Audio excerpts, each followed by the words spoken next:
Hi, it's Polly here. So, a while back, Dungeons and Dragons had kind of fallen by the wayside. Third Ed was a hot mess. A power spiral, it just would go onwards and upwards, and hyper specialized characters, but the OSR kind of renaissance had not yet happened. All these wonderful old school rules that we've got now hadn't really blossomed, but a group of guys did a work of absolute genius. This was Kenza and Co, and they did a game called Hackmaster, which is what we're going to look at now. The original one, they penned this as essentially it's a playable game, but it's a satire on Advanced Dungeons and Dragons, and it's got all the chest-beating hubris of Advanced Dungeons and Dragons. If you look at those early books, yeah, there's a lot of this is the ultimate way, we're the ultimate designers. They cranked that up a notch, and this thing's just a work of comedy genius. It's so funny, it's almost sinister. But it could be played, and it gave you your hobby back. Like, we'd been playing so many other more sophisticated games and so on, but you played this and you remembered the magic of original D&D and just how good it could be with this simple framework and this fun. So, cheers guys for doing that, because it was brilliant. Now, what they did was they set this thing up as Hackmaster, and they kind of played up the pointless, horrible brutality of original D&D. And this is like, I think it was Hackmaster 4th or something. This is actually a late edition of this amazing game, and it's so beloved, and it's made by these geniuses. And they brought out these wonderful ideas. And some of them were little things like dice and so on. Your dice can run out of luck, but if you caress them over the signatures of famous game designers and so on, it'll charge them up with luck. And there were these, they provided a few facsimiles of signatures, but this is why you go to conventions. You're basically trying to get autographs of people so you can use it for your games. Great idea, I love it. But what they did was, all right, so there's some ideas here that should be ported over into your OSR rules there are, if you're playing other games, because they're very clever. What they did was the usual characteristics, 3d6, but you might remember you had the old strength. If you got 18, you roll percentile dice. Strength 00. Get a party like we're strength 1899. They put percentiles onto every single characteristic. So if you roll like a 12 or whatever, you then roll percentile dice, and this is the percentile you've got. As you get experience, you can add some points which are distributed amongst the percentile values of your other characteristics. When a characteristic clicks over to 100, it clicks up to the next main digit. So if I had 12 Constitution and it was 1289, and I added 11 points to it, so it became 12100, it clicks over, and now my 12 Constitution would become 13, and the 100 would reset it down to 0, and I would start climbing back up again. So your characteristics get better as you go on. Right? So, some little minor improvements that I really liked. It had this wonderful geist to it. You get the player's book, and the player's book is telling you that, now most games will tell you in role-playing that this is a experience where you're all cooperating and telling a story, and there are no winners or losers. Well, there are losers. If your character dies, you're a loser. You're lesser than, you're a lesser being. So the player's book is full of things to show you how to argue rules and so on, to bring stuff out to stop yourself being killed and to get one over. It says, because you do have an opponent. No, look over there. Yeah, behind that DM screen with all the dice. There he is, the Dungeon Master. He wants to kill your character. We're going to show you how to stop him. So it was set it up as adversarial from time one, and it's got all these rules, and here's these things you can do with these characters. Some brilliant stuff that they had in there were options for your characters. So what you could do is you could take these little bonuses and skill traits and advantages, and you could take some disadvantages to pay for these. And it was a nice way of letting you specialize your character. So like I took someone that was specialized for just using a sword without a shield. You lose the ability to use the shield, but you can get some tricks you can do just with the one sword and so on. And that felt kind of good, because I was going to be a character that was going to be climbing through ruins. I didn't see how I could carry shields or two-handed swords and everything. So you get to specialize a bit. And you get these, you can take these strange little disadvantages, which don't seem like they'll get in your way. You know, oh, I'll take someone who's colorblind. I'll take someone who's this. You know, you could buy more of these, but it also hooked into the skill system of the original AD&D, gave you far more. You picked lots and lots of skills, which were they were presented in a percentile dice fashion, the way thieves' skills were in AD&D. So it kept that continuity. So we do have a problem there in that we've got a D20 skill system and a percentile skill system, both shoehorned into one thing. I mean, we're adults, so we can figure out two ways of rolling dice, and they were keeping this as a continuity with the old rules. There were rules there that you didn't want to go near. They had long, exquisite, extravagant critical hit charts, which made bits explode and bits fly off, and they were great. You didn't want to touch them. There are also some extra character classes that we always wished we had, berserkers and these sorts of things. And so this was a brilliant piece of sort of D&Dism with this funny style to it. And the gems that it brought were those percentile values being tacked onto your characteristics, the little traits and quirks that gave you the disadvantages and the little advantages. You could customize your character a lot more, so it wasn't just stuck in being a single it's not just a fighter, it's a fighter that has kind of its specializations and it's got its own flavor to it. There are a lot more races that you could take. There were pixie fairies and there was like half ogres and all kinds of things. Very colorful, great stuff. Then you got to the Umpire's book, and the Umpire's book makes it adversarial the other way. It says, okay, it's not a cooperative game, they're laughing at you. You've constructed this campaign, it's beautiful, you've come up with plots, you've come up with... These guys are trying to make a mockery up, they're trying to destroy your creation. And they're going to try and turn rules against you. Well, we're going to show you how to foil that. So they make you, and what it then did was all the stuff that you've taken as these disadvantages and so on, it's got a write-up on how to turn each of these minor disadvantages to something that absolutely obliterates characters, and you've got to bring this into play. They took it because they're laughing at you. They took colorblind because they think, what's it going to matter? Oh yeah, but when you get down into this kingdom where the people who are in the green uniforms are trustworthy and the ones that are red are the ones that will kill you, So it was just this work of sodding genius. And then we got to the monster manual for this, and that was just superb. They took off, there were things like doppelganger sheep. So sheep that would leap out and get you. This thing that looks like a stump with a rabbit sitting on it, but it's actually, the stump's actually got, if you look's got a jaw in it, and will reach out with his tongue and get you, and the rabbit's actually its eyes. A type of mimic that specialises in looking like a dungeon door mounted to the side of a hill or the side of a wall. Oh, come on guys, let's go down the dungeon. No, just, you total bastards. It was brilliant. Then what they did was they remade some of the old adventures, but they Hackmastered them up. So Keep on the Borderlands, and their version of the Keep of the Borderlands is excellent. But their version of our favourite little vampire franchise was brilliant. You come into gargoyles, which are female versions. They're gargoyles, and they're always like arguing and bitching on at each other, and they hate the gar boys who are over here. And it was just they were the adventures that we loved with kind of the fun really cranked up. So this thing was an absolute delight.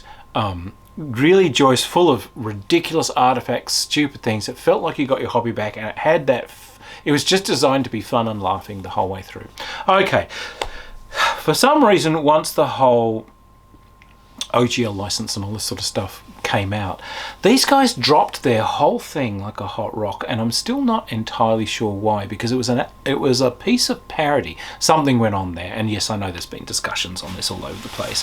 I'm not sure why they didn't bring it back, because it remains its own art piece, and they could have OGL'd it. But for some reason, they let it go. You can still find this hidden out there, as a download. I would recommend, that you find it. So they brought out Hackmaster again. It's an expensive piece of work, and it's a bit tragic, so we shall now drink. Why is it tragic, you may ask? I'm very glad you asked. This is a typical Hackmaster book.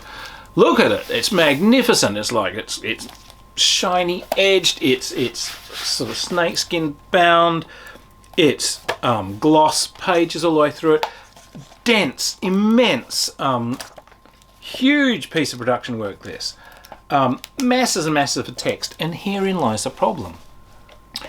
For some reason, they became the thing that they were parodying. Their deliberate, massively over ridiculous critical hit charts and all these sort of heavy rules that they had in the other one, which you could just ignore, and they invited you to ignore them. In this, they've rolled these over to a core part of the game. They've made something that's very, very unwieldy. And it's a shame because it's beautiful. It's clearly a work of love.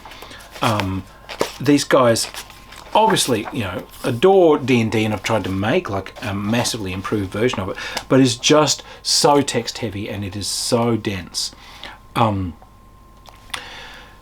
It's expanded on that whole skill system, so lots and lots of percentile skills and lots of quite slow experience rules for gaining little extra percentages as you go up in levels and you get more skills and so on. One of its handicaps, I mean it's a bold attempt, but one of its handicaps is its combat system. So what they've done is they've given you a speed for a weapon. And that's nice. It's like a scimitar does a d6, you know, in the traditional D&D way for some reason, whereas a sword does a d8. I'm not sure why. They're remarkably, being hit by a blade is remarkably similar no matter what side, just whatever. But the scimitar is slightly faster than the sword. So what the umpire does, he just keeps a track. Speed 1, 2, 3, 4, 5. When it gets to your thing, you've got like some points for your dexterity which come off the speed of the weapon. You get a hit. 6, 7, 8. Oh, now this guy gets a hit. So a scimitar will start, if you're hitting every 5 segments with a sword and you're hitting every 4 segments when you're using a scimitar, the scimitar will start to pull ahead a little bit in the number of times it rolls over a long battle. But you're having to count this for everything. The monsters have their own speed for their different weapons, and this guy's got a scimitar and this guy's got a dagger and this guy's got a halberd. They've all got their different speeds, and so you just got to keep ticking this off. So there's a layer of bookkeeping involved in the combat, which obviously, you know, doesn't exist in other versions of D&D. You might like this. I mean, it's not a huge ask, it's not a massive burden, but it does. D&D combat is pretty simple, to be honest. You know, it was always designed as an abstraction, and this kind of brings a level of bookkeeping into it that, you know, you might not want to touch. But it's got all the usual, you know, spells and so forth in here. So, you know, it is worth getting hold of if you wanted to bring out things like those percentile additions to characteristics and so on. These are all here. And it's excellent work. It really, truly is. It's just, it's very heavy with all of these damned skills and so on, and how many build points they cost you and how much they'll creep forward. It's very bookkeeping heavy compared to regular D&D. Now, so Games Master's Guide again. Again, you know, it's like you can see its roots. It's very much trying to be an improved AD&D. It's a rules-heavy improvement on AD&D. And they bring out, you know, they got rules for torture, they got rules for making villages, they got rules for making magic weapons. There's rules for everything. It's the usual stuff that you would expect in a book. However, where this thing shone, and this is like an amazing piece of work, the Hackpedia of Beasts. This is stunning. Absolutely stunning. Look, there's another one of these textured hardcovers. The production values on this are just absolutely amazing. But what this thing does is it goes over different creatures, so like ghoul, whatever, giants and hoarfrosts and giant goats and, you know, hydras and aquatic things. And it doesn't just give you like the normal monster entries. It treats this as like a naturalist's handbook. So it gives you not only things about how this creature works and operates and, you know, what it's like to fight and the usual stuff, but it gives you its habitats and its combat tactics. And they start doing things like not only having charts that show you their size against people, but it'll have pictures of their footprints and so on.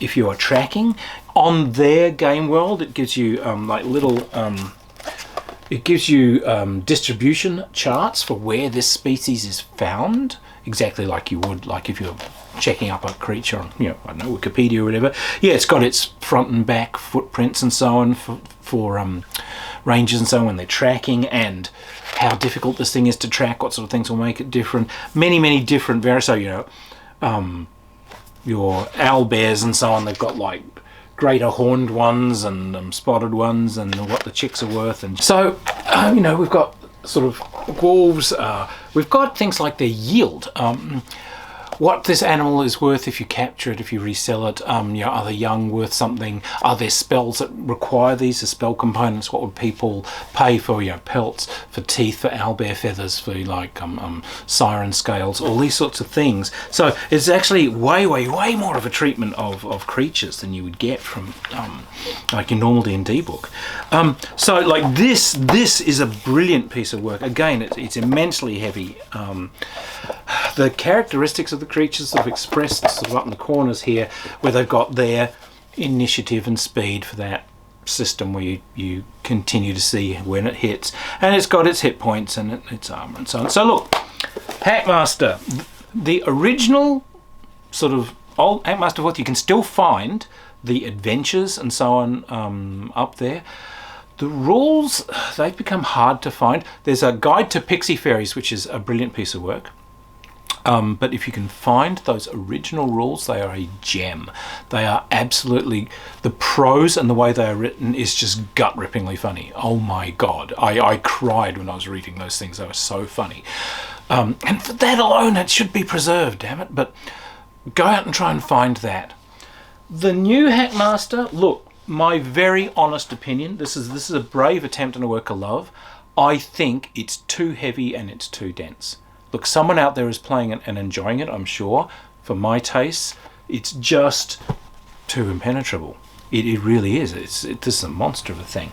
But this monster manual is a gorgeous piece of work, and it certainly is worth, if you're a collector, it is really worthwhile getting this thing into your collection, because it brings in a lot of extra creatures. It hasn't got all the funny ones from the original Hackmaster, but it has a great many very interesting things that aren't in regular D&D and so on. But it does bring in all those wonderful things about, you know, what these things are worth to you, why you would be after it, how it might be more of a challenge to you than just an encounter, what their tactics are, what their habitats are, where they're found. You've got to travel to find these things. You can't just walk through woods and, oh, look, you know, here's one of these.